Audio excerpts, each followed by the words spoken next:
Silamge healing is in him, his himself, as himself Eliesi healing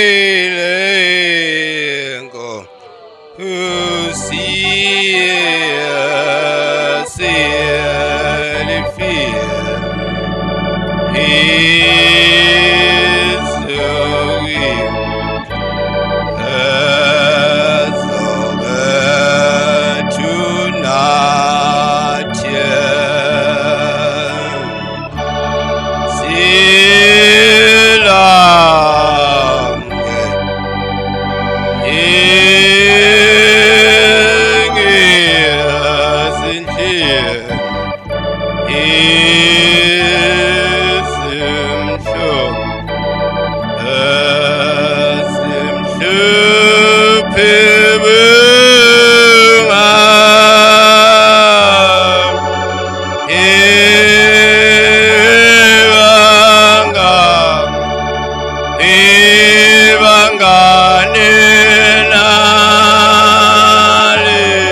Yeah.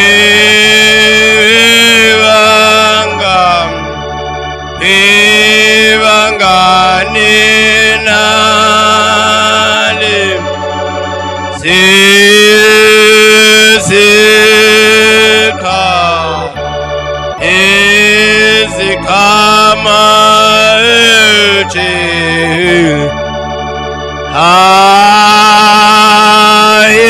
inkosi yethi asili etaphizukwi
Ngiyababingelela abangcwele.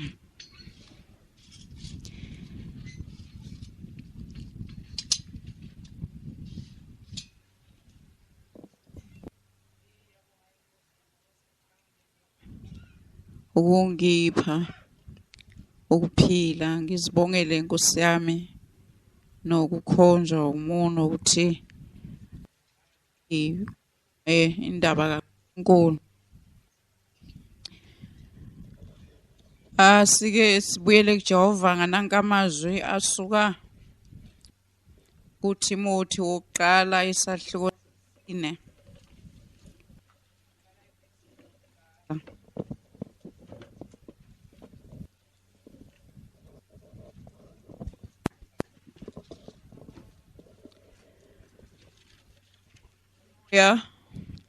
Oyingcwele ukusho ukuthi ngezinsuku zokugcina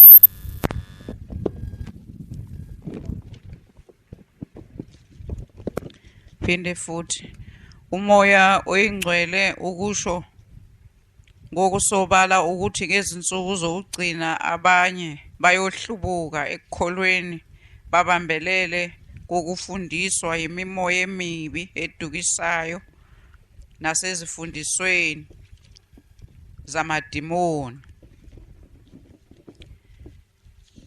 Ngiphinde ngeqe ngiye ku-7 kuyo lencwadi. Ungazinaki izinsumansumane eziphambene nokukholwa ezifana nezinganekwane ezixoxwa izalukwazi, kodwa yakha isimilo sakho wesabe uNkulunkulu, ngoba ukuqinisa izikhwepha zomzimba kusiza kancane, kodwa ukwesaba uNkulunkulu kusiza kuko konke kunesethembiso mayelana naloko ukuphila kwamanje naloko okuzayo. Amen.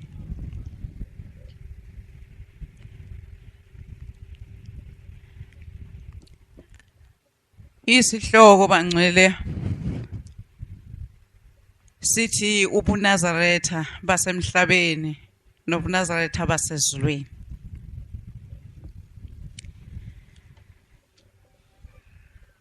Hlobo ezinhle enkosini, sibhekene nenkanankana, sibhekene nomsebenzi omkhulu ekusafanele ukuthi siwudlulise noma ukunqoba. Siyawezwa amazwi sonke atholakala laphana kuTimotheo achaza ngokuthi umoya oyingcwele wawuvezile ukuthi ngeyinsuku zokugcina bayawuba khona abahlubukela emadimonini nezimfundiso zawo.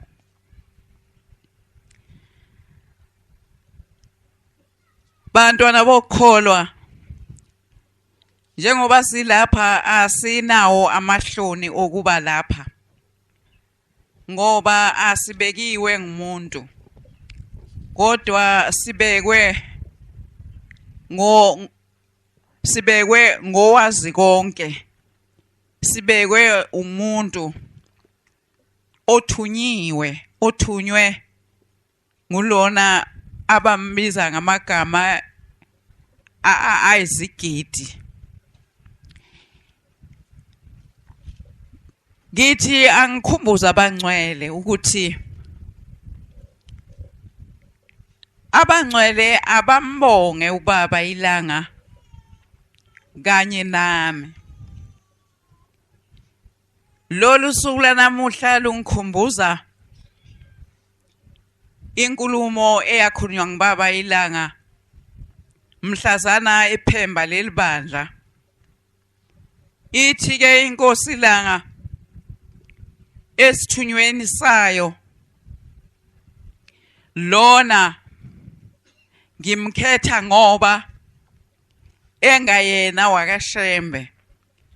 AmaNazaretha angeke ambize ngoNkulunkulu, kodwa ayokumethuka, ngoba ubuNazaretha bungeke banda uma kuukuthi ngingakhetha umuntu wakwaShembe kulesi sikhathi samanje. UbuNazaretha ngeke buhambe umhlaba wonke, futhi abantu ngeke bamazi uJehova owadala izulu nomhlaba nowathuma ubaba ukuthi azokhuluma ngaye kubantu. Amazwi enkosi langasho njalo athi ukuze athume umuntu ongasiye wakaShembe wayefuna kubuyele isithunzi sikaJehova njengoba sasilethiwe ngumprofeti. Wayefuna abantu bakhulume ngoNkulunkulu, basuke ezintweni zasemhlabeni. Ubaba ilanga waphemba leli bandla, waliphemba ngokuthi ibandla lamaNazaretha kaNkulunkulu. Esihlukanisa ngoba wayazile ukuthi akhona amaNazaretha asemhlabeni namaNazaretha engingathi ayisizwe. Thina ke bangcwele asizange sivunyelwe ukuba yisizwe. Asivunyelwanga, savunyelwa ukuthi sibe ngabantwana bakaNkulunkulu njengoba umprofeti ethi mesabeni uJehova nine nezizukulwane zenu. Wayesicela ukuthi sibe ngabantwana bakaNkulunkulu. AmaNazaretha asemhlabeni, abantu kufanele bazi ukuthi singamaNazaretha sihlukene kangakanani. AmaNazaretha awumkhakha ombili. Kukhona amaNazaretha ayisizwe, angaphansi kwesizwe noma angaphansi kwabaholi abamele izibongo. Kodwa ke bese kuba khona amaNazaretha kaNkulunkulu. LamaNazaretha ayisizwe, abaholi bawo bayebona bahambisane namasiko obuzwe. Kodwa thina ngoba singamaNazaretha kaNkulunkulu, uNkulunkulu usenqabele ukuthi singaba namasiko angaphezulu komthetho wakhe. Kodwa amaNazaretha ayisizwe, anoNkulunkulu wawo, wona amele amasiko. Njengoba kuleli bandla ungeke umbone umuntu walapha efake isiphandla, kungenxa yokuthi sitsheliwe okungona kufunwa uNkulunkulu. uNkulunkulu ufuna ukukholwa, uNkulunkulu ufuna abantu abazogcina umthetho wakhe njengoba ubhaliwe ngenceku yakhe uMose. Sibandla ke elizogcina umthetho owashiwa kuMose wafikiswa lapha ngumprofeti uIsaya. Sibandla lelo umprofeti athi mayefika lapha ezokhuluma indaba kaNkuluNkulu esuka enhlangakazi wamemezela ngalo wathi uJehova ufuna ibandla elinjalo, njengoba naye umprofeti engazange wenze amasiko okuhlaba, njengoba naye umprofeti engakaze alifaka ibheshu, njengoba naye umprofeti engakaze abuphuza utshwala, njengoba engakaze ayihlanganisa nenyama ehlaselwa amadlozi, njengoba angakaze aguqele ukukhuluma noma ukuthetha idlozi, kodwa wakhuluma noNkulunkulu. Isho njalo indaba ithi wayephuma ayehlane ebizwa nguNkulunkulu eyomethulela lemithetho ayethule kuMose. Kodwa namhlanje leli bandla umprofeti abekade ezoliphemba libuyile, njengoba sengichazile ukuthi lithema libuya ithi ke inkosi ilanga ayisakuvumi ukuthi libuye ngomuntu wakaShembe kulaba abakhona manje, njengoba sazi sonke ukuthi abantu ababekwa ngumprofeti egameni likaJehova njengesisho sakhe athi yena uthunywa uJehova ukuthi amgcobele laba baholi bakusasa, kwagcina kuye ubaba inyanga yezulu owaze kwathiwa ungumphethi wembenge. Ngibona ke ukuthi ubaba ilanga ukusho ngako ukuthi leli bandla aliholwe umuntu ongayena wakaShembe, ngoba abagcotshwa uJehova vele sebaphelile. Kwakugcine kubaba inyanga yezulu kubantu abangabakhethwa, abakhethwe entabeni yomhlangano beyizingane, bamelwa ngabadala, izwi labakhetha bengabantwana, labakhetha bengazilutho, beyizingane zesikolo. Lafika izwi lathi laba babili bazawuba ngabaholi bakusasa, noma bevela okhalweni lakho kodwa akusibona bakho, bangabantwana bokukholwa, bangabantwana bakaNkulunkulu, bayizisebenzi zikaJehova ezizawulandela. Nabanye abafundisi ababili abagcotshwa nabo, uMnqayi kanye noMzobe, ababe bamele. Kwagcina ke ukuba uJehova akhombe kulesi sibongo. Bonke laba bakhona namhlanje umuno wasezulwini awuzange uke ubakhombe ukuthi babuyise lento ebese irusile isilahlwe laphayana.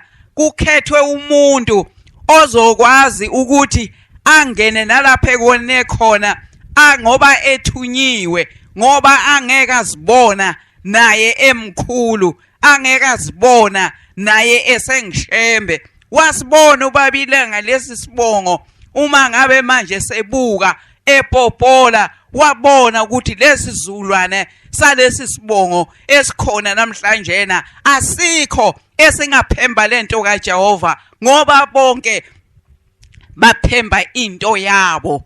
Namhlanje uyakhelwa umlilo kodwa bayawucisha, bayazama ukuthi bawuphuphuthe ukuthi ungavuthi. Lokhu ke thina manazaretha kaNkulunkulu kusinika isithombe sokuthi kuyiqiniso kangakanani okwashiwo inkosi ilanga mhla iphemba leli bandla, ngoba bonke abantu bamangala ukuthi umuntu okungasiyena wakwaShembe angema kanjani phambi kwaleli bandla, ebese seliyifa, ebese selingathi lingumnikelo okwanikelwa ngalo enganeni zakwaShembe. Kanti akunjalo. Uma ngabe uJehova wayeza unikela ngalo, ngabe waqala lapha kwaqala khona ngabe waqala wagcina lapha agcina khona engisho ukuthi bangcwele namhlanje na ngikhumbula amazwi akhulumeka sisesephayindane kwathi wangasixoxi inganekwane kodwa namhlanje na lokhu babila ngakusho ukuthi wena ngeke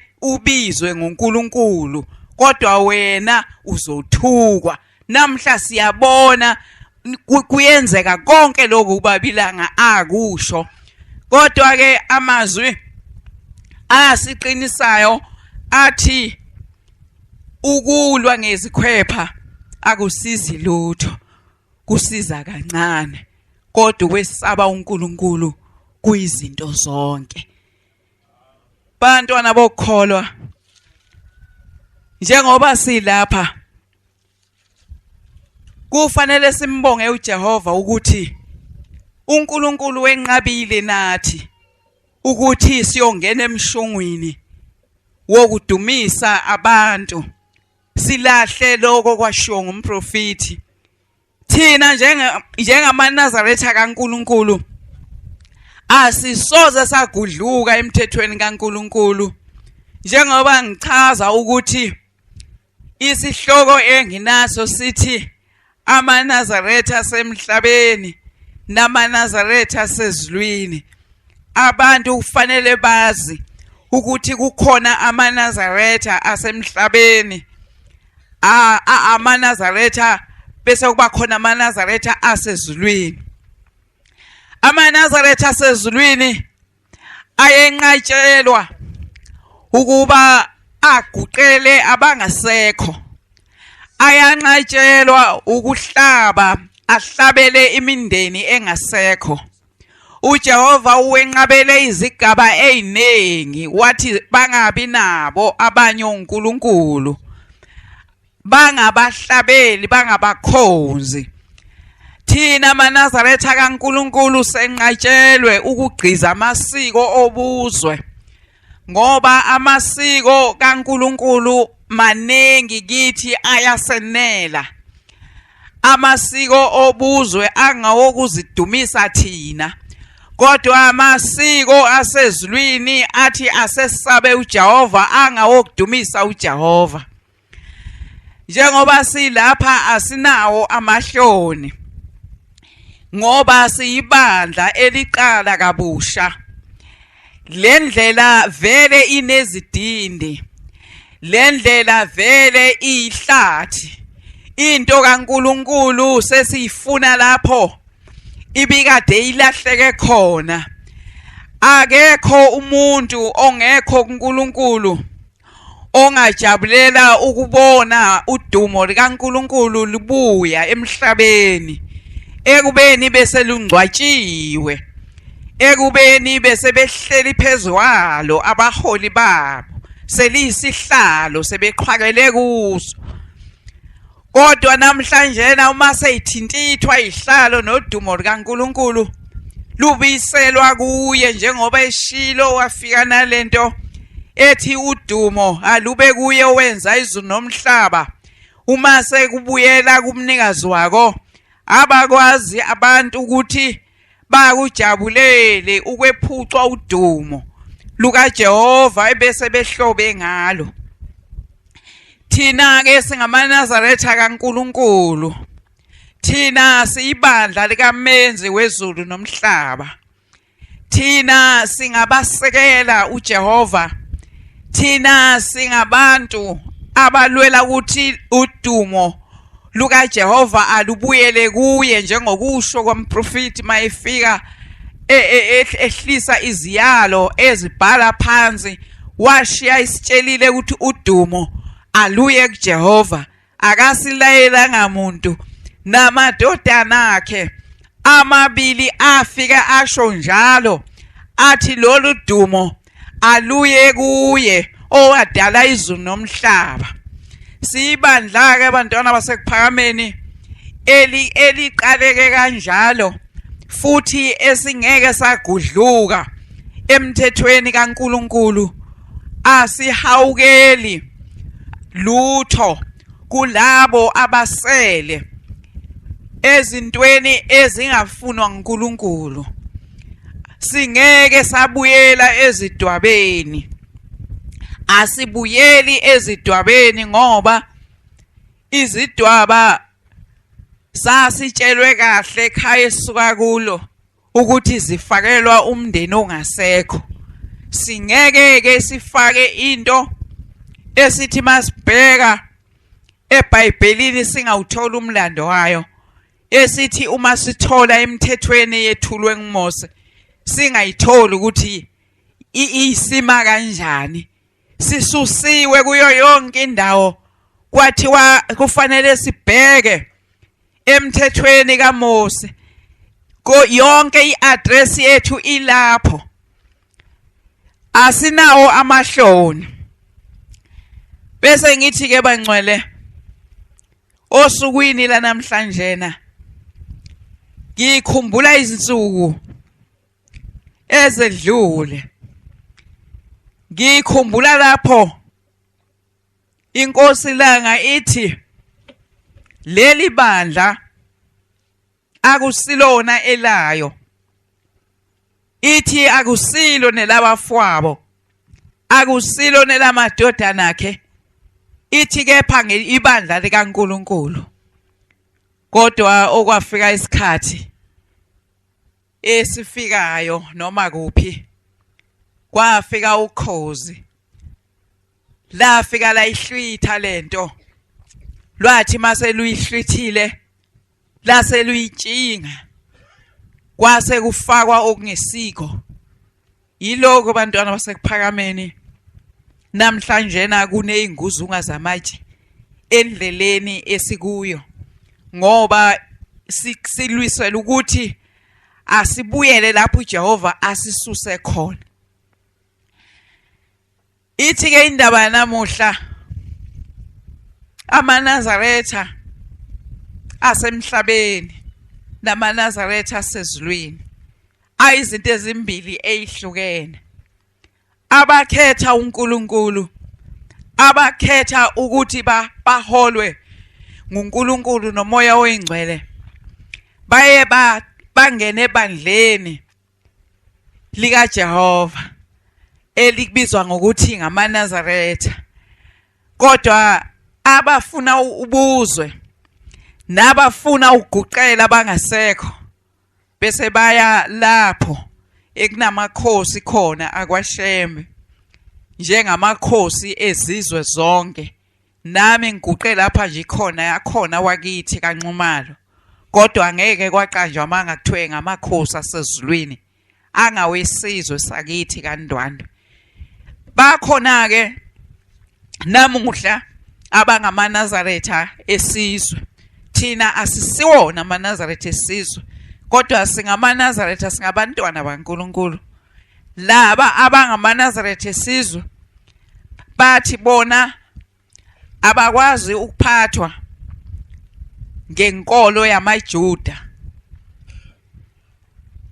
Namuhla balwa nomprofeti, kodwa thina sihamba ngomgudu. Umprofeti ayibhalile athena asisabu uJehova thina nezizukulwana nezezizukulwana zethu. Bangcwele sonke njengoba silapha sizele sineyingane ezindlini zethu, sifundise ukuthi abantwana bethu bazi ukuthi impilo yabo yonke ingaphansi kwaJehova, besabe ukwenza izinto eziphambene noNkulunkulu. Sithi noma sihamba kushiwo ukuthi sashiya sifundisile, sashiya sisebenzile. Bantwana bokholwa, ngake ngathi izisebenzi zikaNkulunkulu ngoba ngangifuna kucace ukuthi njengoba silapha wonke umuntu unikezwe igeja lakhe, wanikwa indima yakhe ukuthi alime afike phi, noma ahlakule afike phi, avune afike phi. Uma singahle sibe nemfundiso uNkulunkulu ethembe thina emazulwini wonke ukuthi ukukholwa kuyaphembeka manje ngathi. Uma singahle singabafundisa abantu abethu ukuthi babaleke bashiya isithunzi lapho abafica khona kuguqelwe abantu abangasekho, babaleke bashiya isithunzi lapho abangabona khona kufakwa iphandla, ngoba isiphandla sewuphawo lobuzwe nenkolo yomdabu. Kodwa abantu abakholwa kuNkulunkulu abakwazi ukuthi benze lokho ngoba umthetho kaJehova uyakwenqaba lokho. Bantwana basekuphakameni, asisibona abantu abathunywe ukuthi baqoqa abantu. Emva kokuba abantu baqoqene bese sithola ukuba bakhulu thina, uJehova yena igama lakhe linciphe. Asikuthunyiwe nokuba sizicebise, asikuthunyiwe nokuba sihambe sizulazule emagaraji sifuna imoto esizawuqhudelana ngazo. Kodwa esikuthunyiwe, sithunywe ukuba sakhe indlu kaNkulunkulu. Lasho njalo izwi lamazwi lathi tshela lo mfana angakhele indlu kaJehova, ngoba ubaba ilanga wayazi ukuthi wahamba ngesikhathi lapho indlu kaJehova ingakhiwa. Indlu kaJehova umthetho, indlu kaJehova indlu ekungena kuwo. Kuleyo ndlu kuyongena abantu abaphila impilo yobungcwele, abaphila nabakhuliswe ngomthetho kaJehova. Ngithi ke bangcwele, asinawo amahloni okusho ukuthi siyibandla elilwela ukuthi uJehova udumo lwakhe libuyele kuye, lisuke kubantu bomhlaba. Namanje ubabilanga njengoba asinikeza umholi ongasiye yena wakaShembe, sekusenze samazi uNkulunkulu owasidalayo, ngoba siguqa naye, sinomholi esiguqa naye amemeza uNkulunkulu. Sinomholi oguqayo, ocelayo, osicelelayo nathi, ngoba angikhumbuli ukuthi uNkulunkulu angaguqela abantu. Angikhumbuli ukuthi uNkulunkulu angacelela umuntu. Angimkhumbuli uNkulunkulu engaguqa kumuntu wakini ekucelela utho kuye. Angimkhumbuli uNkulunkulu ecela intethelelo. Angikhumbuli ukuthi uNkulunkulu angaguqa kanye nathi, kodwa guqa thina ngoba singabantu bomhlaba. Siyazibongela ke bantwana basekuphakameni enkosini ilanga ukuthi yasikhetha, yasibona ukuthi yithina esizoba nesibindi sokubhekana nezikhulu ebese zithathe udumo likaJehova. Yithina esizobisela abantu kuNkulunkulu, esizothi yonke impilo yabo ayincike kuJehova, esingena ukusho ukuthi ingcenye yayo ayibe ngeyokuba kuqhwakele thina sibe bakhulu ngayo. Kodwa ngoba singabantu asisiye uNkulunkulu, singabantu nathi sizoncenga nathi, sibancengela abantu nathi sizincengela kuNkulunkulu, ngoba sizazi ukuthi sizelwe ngabantu lapha emhlabeni, sizelwe kulomhlaba ekukhulunywa ngawo eBhayibhelini. Sifanele nathi ukusho ukuthi Nkosi uze usikhumbule ehibeni zalomhlaba.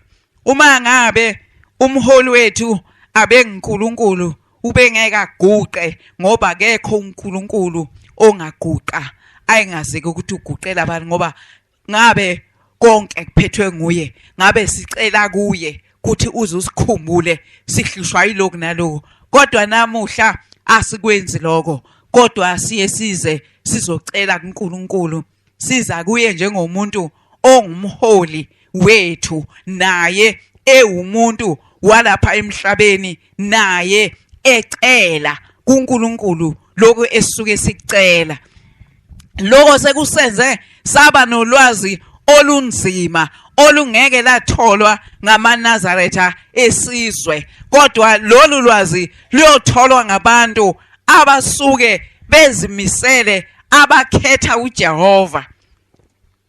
Ukhona umshumayelo wakwaShumayela lapha wathi wakhuluma ngomuntu ombili, wathi inhloko ezimbili, enye isuke ibhekele enye ibheke emumva.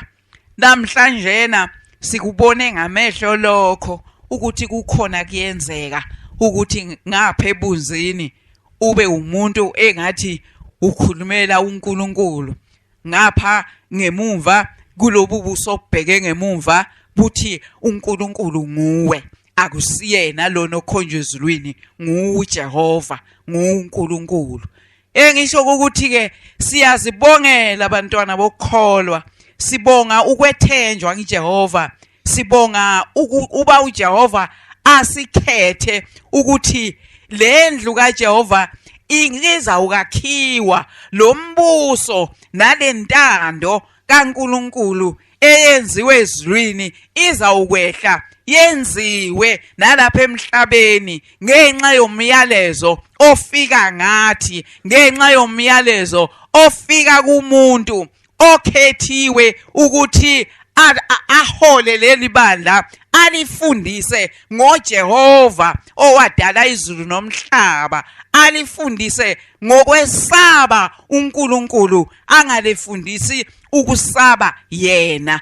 Sibonga ukuthi sinikwe umuntu ongenazo inhloko ezimbili, angenabo ubuso obubili, obunye obheke phambili obunye obheke emuva, ekuthi lapho kuphithizelwa khona abe umuntu okhuluma indaba kaNkulunkulu, kodwa ngapha uma esefika esibayeni sakhe athi ade ngidlala bengingasho khona kwempela yimi uNkulunkulu, yimi uJehova. Ngithi ke bantwana sekuphakameni, namaqhawe aleli bandla adlulile, namhlanje afike lapho alibona khona leli zulu elikhazimulayo. Umprofeti athi uma sigcina umthetho kaJehova, uma sedlula siyawungena emzini kaNkulunkulu, siyawungena embusweni kaThixo. Namhlanje amaqhawe leli bandla abambelele ekukholweni nakwesabeni uJehova angenile kulowo muzi oyingcwele, kodwa labo ade benobuso obubili nezinhloko ezimbili, enye ebhekelene enye ebheke emumva, balapho kuleyo ndawo eyayikade ibhekwe ilobuso obungapha emumva, ngoba lobo obungapha phambili buya bungamalutha, buyebulutha abantu, kube ngathi umuntu ukhulumela uNkulunkulu, kodwa ngapha ngemumva afika athi bengidlala yimina uJehova. Ngisho ukuthi ke abantu bakuleli bandla kuze kube phakade kungaba khona umuntu oyothi noma engazala ingane enhle kangakanani noma ingaba inhle benjani, angabe khona umuntu waleli bandla okwethi ingane yakhe athi ngiJehova, ngoba uyoqalekiswa ekungeneni aqalekiswe ekuphumeni, ngoba khona nje ukwethu umntana akho ngoJehova kwakuvele kusho okunye ukuthi amagama angaka ukhona yini umuntu ongethiwa ngomuntu omkhulu kangaka, ngisho amakhosi aphethe izizwe angikaze ngiyizwe inkosi kwake kwathiwa ingiJehova. Kwakuvele kuhlola kona lokho bantwana bokukholwa kuleli bandla, angababikho umuntu oyokwetha ingane yakhe ngegama, ngisho nje ukuthi ngiJesu, angababikho umuntu oyodlalela kulawo magama, ngoba uJesu uyindodana kaNkulunkulu. Angababikho oyokwetha nje umntwana wakhe, ngoba lo mntwana uyophenduka abe ngiLucifer, ngoba ubangisa uJehova, ukhonkotha uJehova, ngoba azi ukuthi unguyena uJehova. Uyawakhonkotha bonke abayodumisa uJehova kule bandla, uyothi mayesekhulile ababulala abaqede labo abayothi uJehova wadala izulu nomhlaba akabonwa. Uyophatha inkemba awaqeda amakholwa, ngoba uyobe ezibuza ukuthi kanti mina kwakuthiwa ngingijehova kanti kwakusholani ukuthi ngingijehova kanti ukhona uJehova omunye uyokulwela bangcwele lowo mntwana uyolwela leligama efune ukuthi abe uJehova ophelele lapha kuleli bandla engisho ukuthi ke bantwana bokukholwa uNkulunkulu usethembile ukuthi sizawuhamba noma ngabe kuphezulu komlilo sizawungena noma ngabe kukuphi singene ngoba sithunywe ukuba sicinge into kaNkulunkulu lapho ilahlwe khona sekubonakele ukuthi sesiyitholile usuyanyakaza umhlaba emagumbini omane sebakhona bathi amen siyabonga asavelile amaKristu athi amen kuloku kutholakala kwalento ngoba namaKristu namhlanje njengoba sengifumene leli vangeli esikulo kulezi insuku kuleli vangeli elidala elafika nomprofeti ngiyawathethelela ngoba lesikhathi leli vangeli lingakafiki amaKristu ngangiye ngiwazonde uma yethuka umprofeti kanti amaKristu ayengathuki yena umprofeti abethuka laba abakhulumayo kodwa ngoba ngangingakalazi ivangeli eliqinisileyo ngangibone ngathi bathuka umprofeti ngoba umprofeti akakaze ake ayidumise into engadunyiswa akakaze umprofeti aze ayihlanganisa noNkulunkulu basemhlabeni kodwa amaKristu abehlasela labo ababevumbuka bakhuluma izinto eziphambene nokuso engisho ukuthi bangcwele kutheke mase leli vangeli seliqala phansi athi amaKristu amen umhlaba wonke ayakhombisa ukuthi ayengalwi nomprofeti kodwa ayelwa nokuhlanekezelwa kwendaba kaNkulunkulu ayelwa nokuthi kusetshenziswe igama lomprofeti ezintweni ezingaqondananga nomsebenzi wakhe namhla amaKristu ayazi ukuthi umprofeti wayethunywa uNkulunkulu namuhla ayavuma ngoba kufike umcacisi kuthunyelwe umcacisi ukuthi akazocacisela umhlaba ngale nsumansumane yenganekwane ekhulunywa ngamaNazaretha asemhlabeni ekhulunywa ngamaNazaretha ayisizwe ukuthi uShembe akahlangene naleyo ndaba indaba yabo kodwa ayihlangene nomprofeti ayihlangene nevangeli umprofeti ayelethile kodwa indaba yabo abazakhele yona ukuthi beyivangeli labo ivangeli labo elivaya emsamo ivangeli labo eliqiniswe ngomsamo elisekelo salo ngumsamo kodwa umprofeti wafika nevangeli lasezulwini elaqhutshwa nguMose labaprofeti basemandulo nenkosi uJesu yilo leli namuhla ekujijelwe kulo ingane yakwampanza kwathiwa akungene yona kulomlilo ukuze kukwazeke ukuthi lento iqonde ngoba ayikho into engaqondiswa ngabantwana bakwaShembe ngoba bathema bekhula uthe umprofeti engasiyena uNkulunkulu namadodana akhe asifundisa ukuthi sesaba uNkulunkulu basebona bagonwa bephuthwa ngengubo begoqwa ngevangeli elithi kusasa bazoba ngamakhosi bazophatha thina ke asilona ifa lalabantwana bakwaShembe thina siyifa likaJehova njengoba umprofeti asilayela yena asisoze saba yifa labo asisoze nangelodilanga nabantwana bethu sibafundisa ngoNkulunkulu lona umprofeti ayisifundisa ngaye lona amadodana omprofeti aze adlule emhlabeni athi asesabe uNkulunkulu engithi ke bangcwele bengikade ngingashumayeli kodwa bengikhumbuza abangcwele ukuthi ababhale phansi yonke into eshoyo lo muntu wasezulwini uma yenzeka babothatha amapeni abantu bese bayabhala ukuthi sekwenzekile lokhu yini okunye okulandelayo kuloku akusho bayezwa bangcwele bengikhumbuza abantwana bokukholwa kuleli bandla ibandla labo bonke abantu noma ngabe bangamaZulu noma ngabe bayini abafuna uNkulunkulu abomele uJehova bayawungena 24 hours ekuhlala kuvulelwa abantu abafuna uNkulunkulu.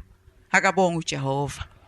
Ngithi bantwana bokukholwa namhlanje nakuyisabatha sifumene sithola ukucaciseleka ukuthi uma ethi uNkulunkulu ngiyawuthuma engilozi phambi kwakho ungakudeleli lokho.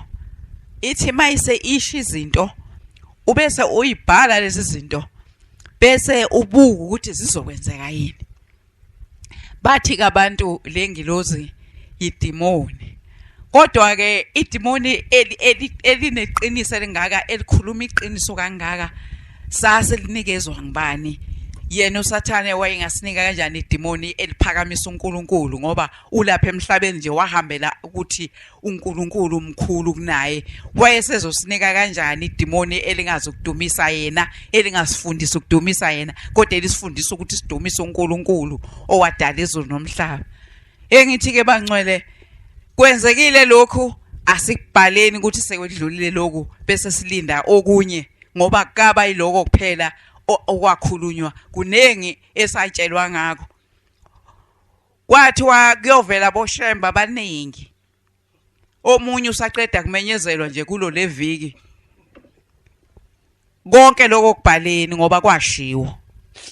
Engithi ke bantwana bokukholwa bengidumisa ngibonga kuNkulunkulu ukuthi wasisiza ngokusithumelela isithunywa.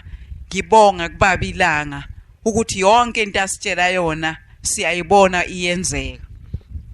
Siyasibona isizathu sokuthi athumele umuntu ongasiwa kaShembe ngoba udumo likaJehova belingeke laze laba khona, belingeke saphinda libe khona uma ngabe ubaba ilanga wakhetha omunye kulezi ingane zakwaShembe seyisele.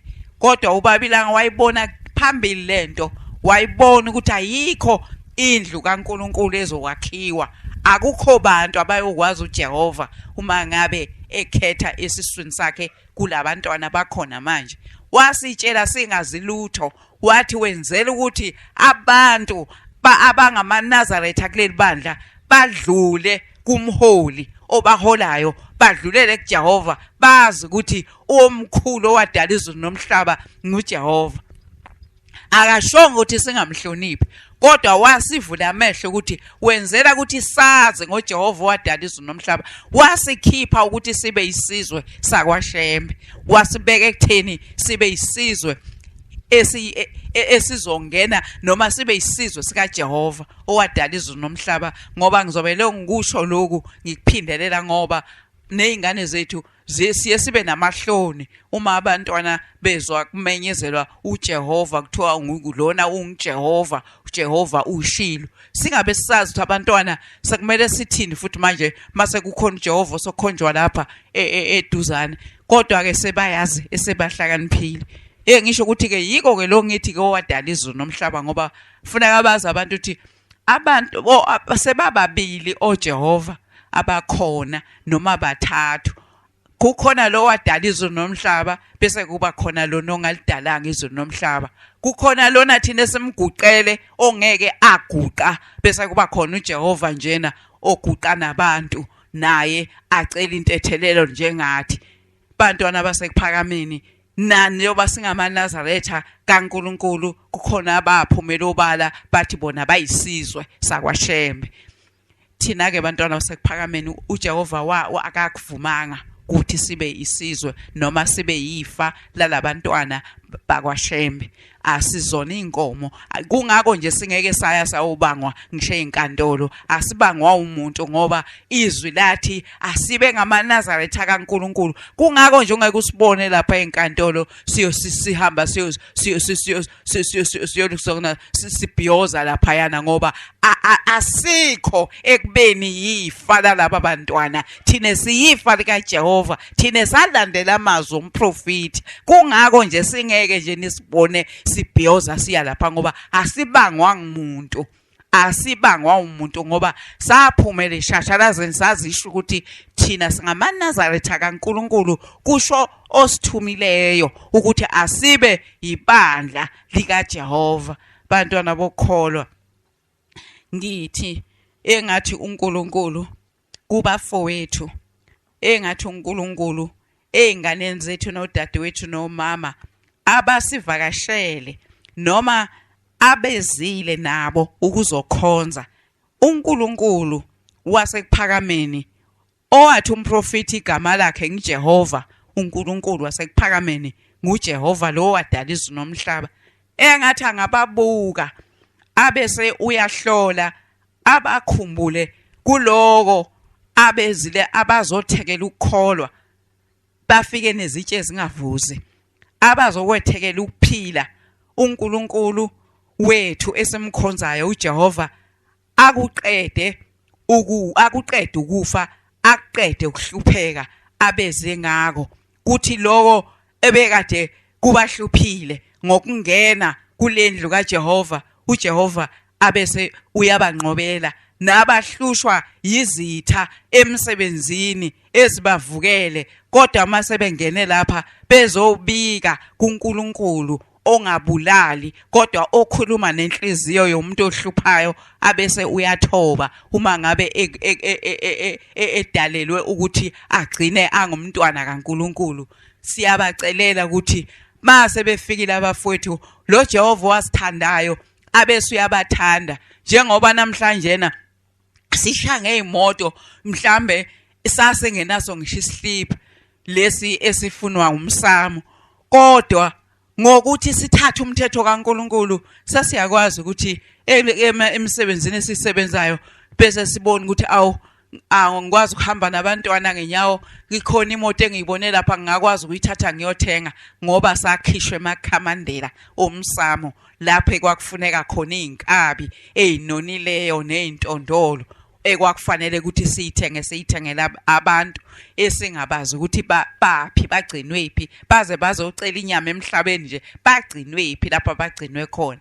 Sesiyakwazi ukuthi sakhe nemizi, banenge abantu ababengenayo imizi, kodwa ukuthi lento sengayikhulumi sibalekela ukuthi abantu bazawukhonza imangaliso bese bengasamkhonzo uNkulunkulu. uNkulunkulu usuke sipha ngoba unesihawu, kodwa usuke engafuni ukuthi sidumise lokho. uNkulunkulu ufuna sigcine umthetho wakhe esiyongena ngake ezulwini, siyongena ngokugcina umthetho kaNkulunkulu, yiko esiyongena ngako. Ngeke singene ngezipho asiphe zona yena, kodwa siyongena ngokugcina umthetho wakhe. Uma esifika phambi kwakhe abone ukuthi sayigcina imithetho yakhe.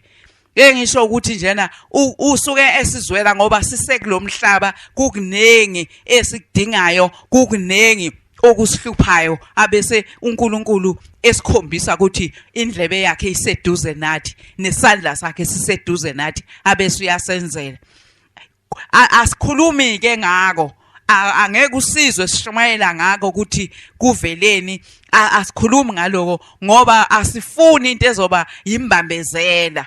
Sifuna into esizothi masiyikhuluma umuntu azi uNkulunkulu, umuntu angezi athi ngizawuba nezimoto eziningi uma ngiyilapha. Cha, sinalo lelo vangeli, sinazi imoto eziningi uJehova yasipha, siyacela, kodwa akusilona ivangeli esilithunyiwe, ivangeli lezimoto noma lomqhudelwano weimoto. Ivangeli esilinikiwe, sinikwe ukuthi sakhe indlu kaNkulunkulu, sanikwa ukuthi uma lebandla likhula liba nemali kube neminyango ezovulwa yokuba kusizakala abantu abampofu nabafelokazi baleli bandla nabomhlaba njena basizakale ukuthi bathole njalo ngenyanga isondlo nezintandane.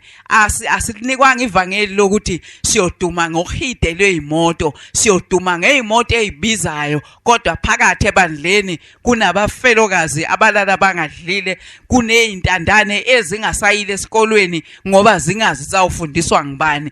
Ivangeli lethu lithi imali ayikhandwe ibe khona kodwa ayisize uNkulunkulu ngoba uma usiza izintandane usuke usiza uNkulunkulu uma usiza abafelokazi usuke usiza uNkulunkulu uma usiza abantu abampofu abangasebenzi usuke usiza uNkulunkulu yilelo ke ivangeli esilinikiwe esilithunyiwe ukuthi imali uma iyoba khona kufanele yenze njalo asinakuba yibo abayobonakala ngeimoto eziningi uhidele izimoto ngeke sibe nalo abantu belala bengadlile asifuni ukuhola abantu abalala bangadlile asifuni ukuhola izingane ezingafundile ngoba zingenabo yise abazozisa esikolweni asifuni ukuhola abantwana abazohamba bayodakwa ngoba benesizungu sokuthi baqedile ezikolweni nabazi bazofunda ngani sidinga ukuthuthukisa leli bandla lithuthuke ngabantu abethu abafundile sifuna abantu abafundile abanomqondo ophusile abazokwazi ukuyibhala lento igcine inkulu kunalokhu thina esizoyishiya iyiko sidinga abantu abazoqeqeshwa baqeqeshelwe wona lamazwi aqhamuka kubantu abayisizwe abangamakhosi esizwe siqeqeshe izingane zethu kube nama-college lapho esizofundiswa khona ukuthi nje kuze ungakwenzi lokhu uJehova uyokulahla ekungeneni nasekuphumeni njengoba incwadi ishilo yathi ukwesaba uJehova kuyizinto zonke ngisho ukuthi ke lapha sifundiswe lokho lapha sifuna abantu abethu bafunde lapha sifuna abantu abethu bakholwe kodwa futhi bafunde bangabayizo izigqila zezizwe bangabayizo izigqila bayifunde bakhulume ngalento beyifunda phansi befunde bekholiwe bezoyenza yiloko ke esikuthunyiwe akusho ukuthi laba bantu esinabo lapha bebengehluleka bona ukusithengela imoto cha sibafundise ukuthi akwakhiwe indlu kaJehova sibafundise ukuthi asithuthukise ibandla asibafundisile ukuthi ababuke nje thina kukhona abangakwenza kodwa imfundiso yethu ithi akwesatshe uJehova simesabe sakhe indlu yakhe lapho ekuyothi nezulwana zibone ukuthi kwake kwaba nabantu abavusa indlu kaJehova isibhidlikile yavuka ngabo noma singasekho kulotshwe phansi yonke iminikelo ibe ngiyokuthuthukisa ibandla kungaba yiyo yokuzicebisa ngoba uJehova umelene nabanjalo inkosi busiseni kuswini